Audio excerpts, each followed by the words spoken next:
Hello everyone, welcome to another edition of Pete's CD and Vinyl World. I wanted to make a video today about my favorite guitar players. And I've seen a lot of videos going around where people are doing videos about their favorite guitar players, so I figured I'd do my favorites. Originally, I was going to do a top 10 list, but as I started to pull albums for my favorite players, I realized that that was not going to happen because I have at least 20 to 30 guitar players to talk about right now. So I'm just going to do these in no particular order. I mean, my number one is probably my number one, so I'll tell you who that is when I get to it. But hope everyone's doing well with whatever's going on. And let's get started. So I want to start with Jimmy Page. Obviously, probably one of the most influential guitar players of all time. Probably just as important as Hendrix.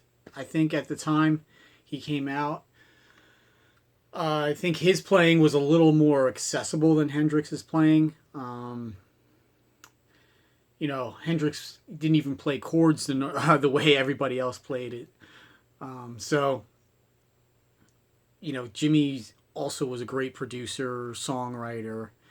I think there's three guys, this is just my opinion, three rock guitar players probably that have influenced more than anybody. Jimi Hendrix, Jimmy Page, and probably Eddie Van Halen later on. So, he's part of the Holy Trinity for me. That's just my opinion.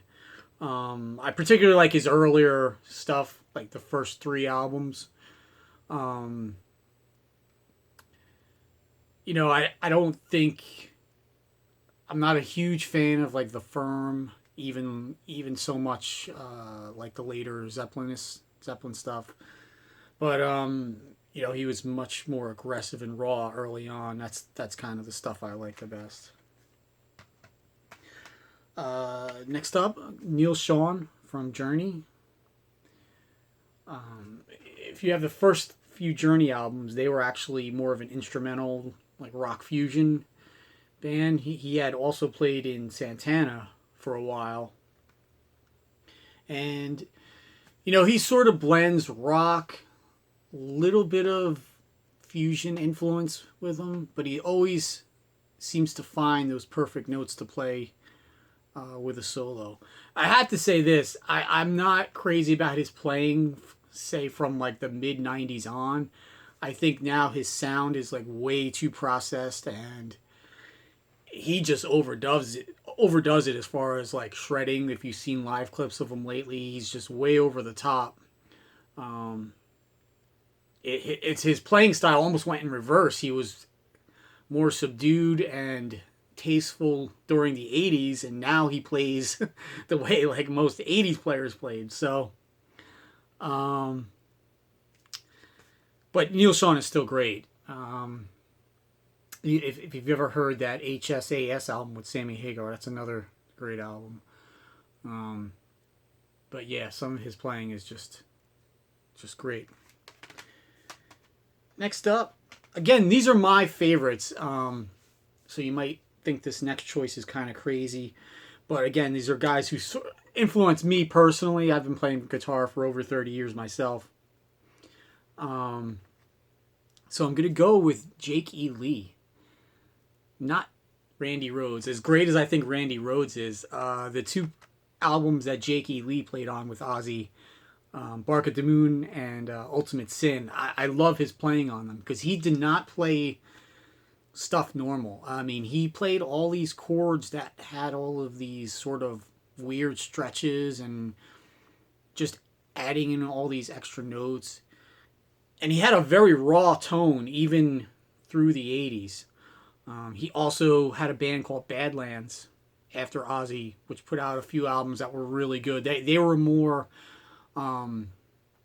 blues-based, sort of grand funkish, as opposed to the sort of hair metal that Ozzy was doing during his period. But I just loved the way he played. He just had a great tone, I thought.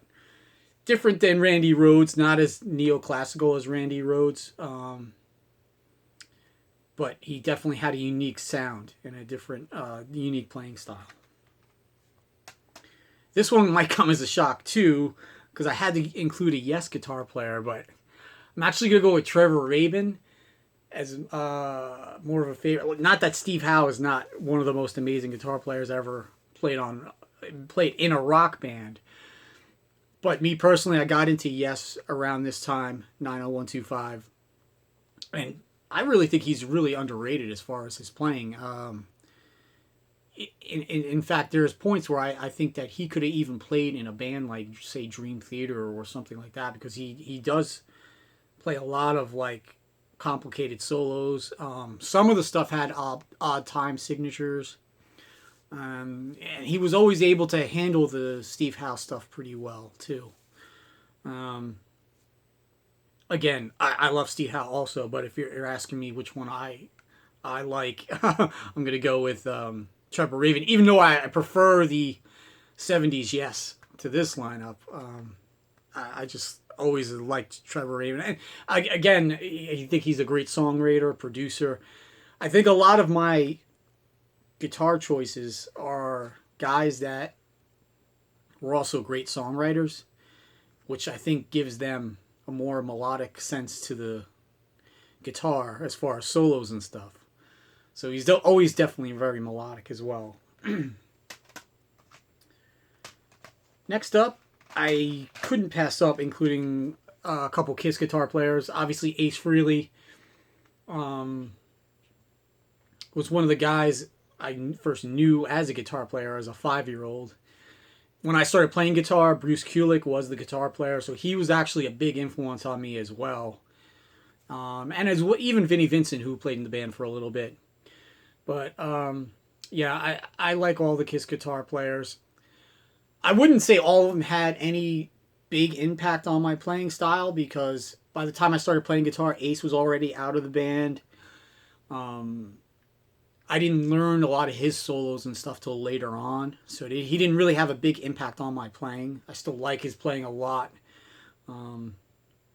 But yeah, I just had to mention them because they're one of my favorite bands. Next up, Brian May from Queen. Definitely had a unique sound and tone. He his pickups were always sort of out of phase. He had on-off switches for all his single coil pickups so he can make them out of phase. So he had a unique sound right off the bat. Wouldn't say he's classically influenced, but definitely just not the basic blues player. You know, he definitely was out there as far as playing style, and he was a great acoustic player as well. And he could really rip it up when he needed to. In fact, I'm pretty sure on News of the World there's even a little bit of tapping on there, and that came out a year before the first Van Halen album. So he in the 80s he modernized his sound a little bit, but his tone was always there, and he's still great. So next up, I'm going with a guy that most people probably won't know. It's Stephen Egerton from a band called All, but he was also the last guitar player that played in the Descendants. Descendants sort of formed All after they got a new singer. And they're a punk band from California. Sort of predated a lot of the stuff that came in the 90s. If you think of, like, say, Blink-182, they sounded a lot like them sort of 10 years before that. But he has a very melodic and interesting style. He plays all of these sort of weird chords and scales, but at the same time very melodic. And they also have a lot of guitar solos, which is not, you know, the usual for punk bands. So, you know, he was a guy that I listened to a lot in high school, and when I was writing my own songs, sort of his rhythm playing is very, very, very good as well. So. Next up, I'm going to go with Jeff Healey. And a lot of people may not know him, but He was, I would say, a blues bass player. Not as hardcore blues as, say, Stevie Ray Vaughan. He emerged in the late 80s, early 90s. This is his second album. Came out in 1990. And he was actually blind and played guitar on his lap. So, but when you hear him play, you wouldn't know that at all because he really rips it up. And I actually prefer not him as a guitar player to Stevie Ray Vaughan, but if I'm going to listen to one of their albums, I'm probably going to listen to him because I just like his albums overall more. I like his songs are not just blues based. There's a little bit of pop, a little bit of rock. Not that I don't like Stevie Ray Vaughan. I think he's great as well. But if I'm asking which one I prefer, I'm going to pick Jeff Healey. Next up, I'm going to go with Eric Johnson. So Eric Johnson, known as sort of an instrumental guitar player, but in reality, half of his songs have vocals and half are instrumental on most of his albums. So he's another guitar player from Texas. Think Stevie Ray Vaughan mixed with Jimi Hendrix, mixed with a little Jeff Beck, mixed with jazz fusion, a little John McLaughlin, and then you have Eric Johnson, and he could really shred. He when he plays, it almost sounds like a violin. It's so smooth. His big album was Avia Musicom, which came out in 1990, I believe. Had a semi-hit with Cliffs of Dover, which is an instrumental. If you've heard it, you've probably recognized it, but he's one of my favorite players. And he's a guy that I can just enjoy and listen to. Like, I don't even attempt to play any Eric Johnson stuff. And I like, there's some bands where I'll want to learn everything from that guitar player. And other bands where I could just listen to it and be like, you know what, I know that I'm probably not going to be able to play that, so I can just listen to it and enjoy it. And Eric Johnson's one of those guys. Moving on, Joe Satriani. Again, known as an instrumental guitar player. Primarily rock, delves in blues. Wouldn't say jazz or anything like that. A little bit of fusion here and there. He's sort of the next phase of guitar players, say, that were influenced by Eddie Van Halen, but he was also influenced by Jimi Hendrix a lot. So that influence is there. I don't like a whole lot of instrumental guitar players or shredders. There's only a handful I actually like. Joe is actually one of those guys who writes great songs even though they're instrumental. And his solos and melodies are almost like the vocal lines of songs. So that's why I like him so much. Next up, King's X. Guy's name is Ty Tabor. Not sure if you know King's X or not, but they're sort of a power trio, but very influenced by the Beatles. And I would say Queen as well. They have a lot of vocal harmonies, and his guitar playing, he was one of the first guys to use the drop D tuning a lot, where you tune your low E to D and you can play chords, which was popular in the grunge era, but they emerged in the late 80s, I believe 88. They were from Seattle. They were from Texas, but they heavily influenced a lot of the guys like in Pearl Jam. Never really made it big. They have a couple semi-hits in the late 80s, early 90s. When everyone talks about a band that everybody should know or make it big, they usually mention King's X. For years, he had this mysterious guitar amp that he didn't want to reveal how he got his tone. But he definitely has a unique tone. It's he uses a Strat, and it doesn't sound like a Strat, but it's just, you would have to hear it to appreciate what it is. Next up, I'm going to go with Alex Lifeson from Rush. And,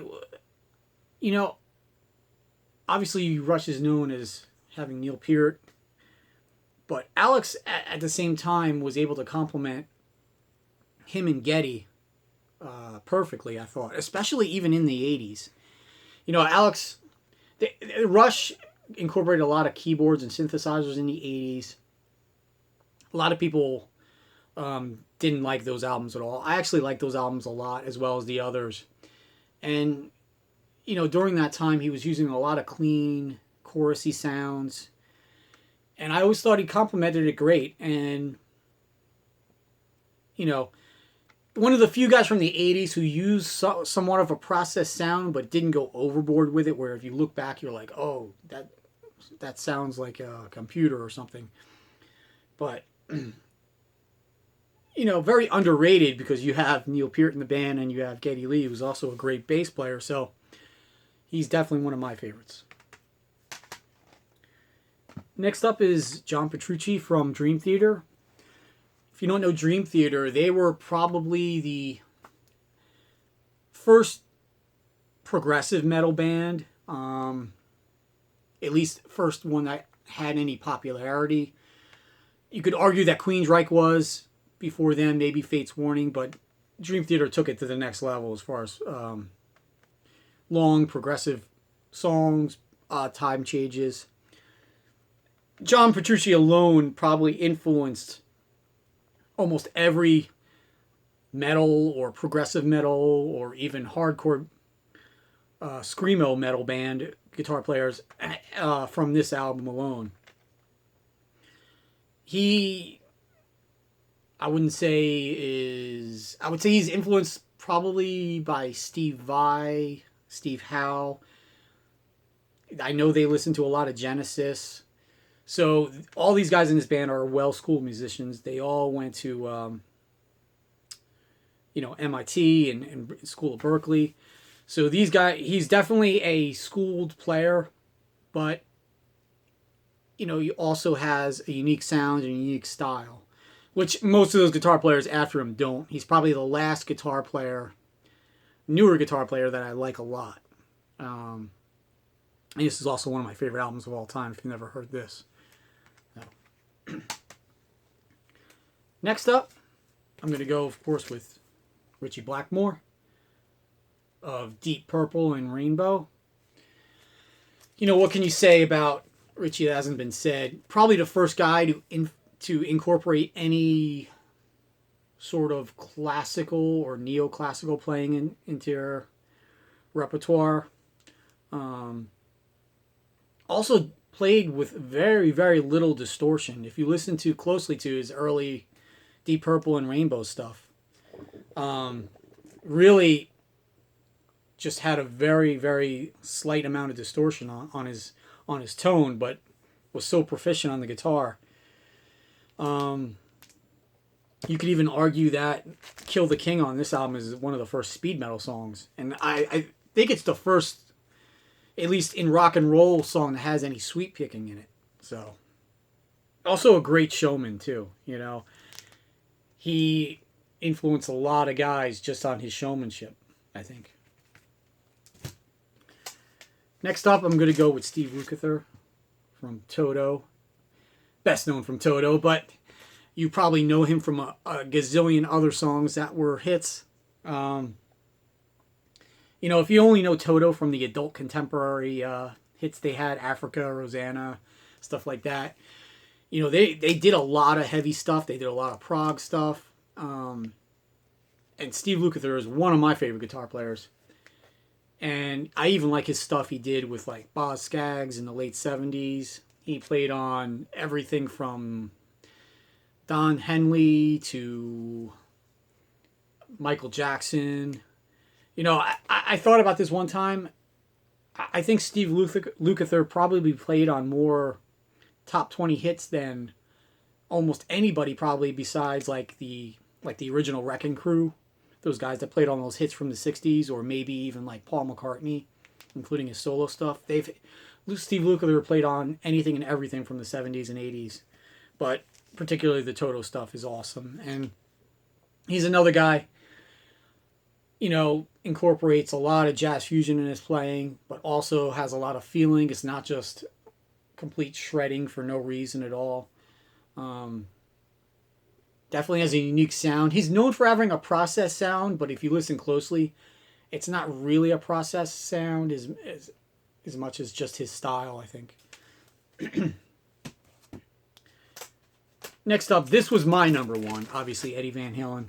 He's the guy that influenced me the most as far as playing. To me, one of the holy trinity of guitar players. In the guitar world, to me, there's sort of two monumental players where you can say that's pre-Hendrix, that's post-Hendrix, that's pre-Van Halen, that's post-Van Halen. Besides his playing, he had a huge influence on actual guitar equipment as far as guitars, tremolos for guitars. He was the first one to really, hot rod his Marshall amp. Before the 80s, even so more so now, you really couldn't buy an amp that sounded good. You had to sort of get it, use all sorts of either fuzz or distortion pedals, or completely crank the thing to get any sort of sustain out of it. After Van Halen, these companies started making their amps try to sound like, him. So there's nothing else I could say. He's my number one, so. Next up, I'm going to say is a guy that I probably only got into probably the last 10 years or so, and that's Johnny Winter. Again, a blues bass player, but delved into hard rock into the early 70s and, was known as one of the great guitar players during that time, but he's part of a group of players that I think people have forgotten about, like Johnny Winter, Leslie West, Ronnie Montrose, Rick Derringer. Those guys are sort of not talked about as much anymore, but this guy could really rip it up when he had to. Still alive and well is one of my favorite guitar tracks of all time. He just kills on there. Don't have a lot of his albums, but I plan on picking up as many as possible. And Rick Derringer as well. He kicks asses also. So, love him. Next up, I'm going to go with Frank Zappa. Again, similar to Neil Schon. Later in his career, where he started to get more guitar players in his band, I think he basically played the solos live on those extended, longer songs. At the end, he would just pick up the guitar and start soloing. Also had a great tone up until the early 80s, where he started using a more processed sound. He had a rack system that was about 6 feet high of all, rack-mounted gear. Had a very chorusy, a lot of delay sound in the 80s. But in his time, he had a very unique sound, and he was a brilliant guitar player. Again, I actually like his solos even more in his regular songs as opposed to the instrumental ones. Where the instrumental ones more are just based on a simple rhythm pattern, and he just solos over it. I like his solos more and in the actual songs with vocals and everything, so yeah. But even on like the 1988 tour, his final tour, he still had some great playing on that tour. He just wasn't, I guess in a way he got lazy. He didn't play rhythm anymore. He just played solos. So. Next up, I'm going to go with Yngwie Malmsteen. Again, he's another guy that I can listen to and enjoy without saying, hey, I need to learn that, because I know I can't play any of that neoclassical stuff. So a lot of people hate this style of playing, and most of his imitators are just really awful, but he was the first one to play this way. And he also had quite a number of really good songs on his first, 4 or 5 albums at least. So even if you weren't a fan of his playing, his actual songs were really good. Especially the album with Joe Lynn Turner. He sang vocals on. But if you've never heard Yngwie, you at least have to go on YouTube and look him out. Just look for him just to see this guy play. Next up, I'm going to go with Adrian Smith and Dave Murray from Iron Maiden. Not including Priest in my list of favorites, because I like the harmony guitars that they always did. Dave Murray and Adrian Smith. Even some harmony solos. I don't find that so much in Judas Priest. In Priest, they're more trading off solos. And, I just love Adrian Smith. Dave Murray, too, has a great neck pickup tone, Dave Murray.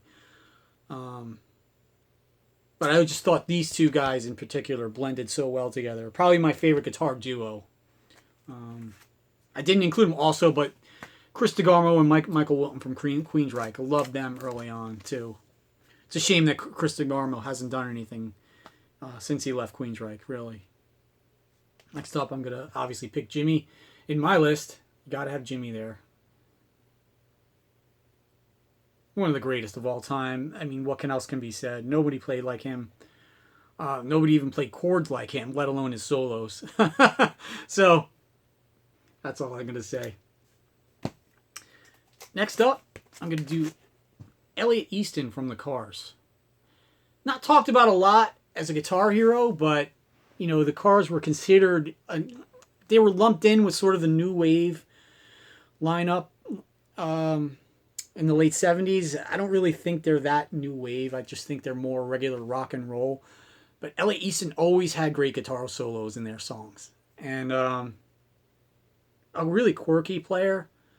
Always had a pretty good sound, too. And think about it, it's the 80s, you didn't hear a lot of great guitar players in regular rock bands. There were some that I'm not going to mention, like Neil Giraldo from Pat Benatar. He was always great. Who else? Off the top of my head, I forgot. I'm sure there's a ton of guitar players I forgot. Anyway, George Lynch, Dokken. As far as the shredders go, probably my favorite. Always had a great sound. Unique playing style as far as the scales he used. Didn't have that much of a processed sound, especially on Back for the Attack. He had a really raw sound, and that album came out in '88, I think. So he was big influence on me. He always was a very fluid player. Just didn't play for the hell of it. Just crazy solos here and there. And, Dokken's one of the most, to me, underrated bands of the 80s. To me, they're the cream of the crop as far as hair bands, even though I think they predate hair metal a little bit. So, but definitely love George Lynch. And last but not least, I'm going to go with Buck Dharma from Blue Oyster Cult, another underrated player in my estimation. Another band that's sort of forgotten about, but really one of the biggest bands of the 70s as far as U.S. bands. Always had a great melodic, fluid style. Also a great songwriter and singer himself. Actually sang most of their hits, and he wasn't the lead singer. So yeah, I highly recommend. This is a great album, by the way. Fire of an Unknown Origin. I know I didn't list Jeff Beck, Eric Clapton. I love Eric Clapton, especially the Cream era, and I also love Eric Clapton's late 80s, early 90s era. Journeyman, that era, he was playing great then, I thought. But there was a period where he wasn't that focused on guitar music. Jeff Beck, I have some of his albums. I think he's great. Just hasn't influenced me personally as a player. Who else am I missing? I'm missing a ton of guys. So let me know who your favorite guitar players are and what you think of my list. And I'll talk to you guys soon. Stay safe.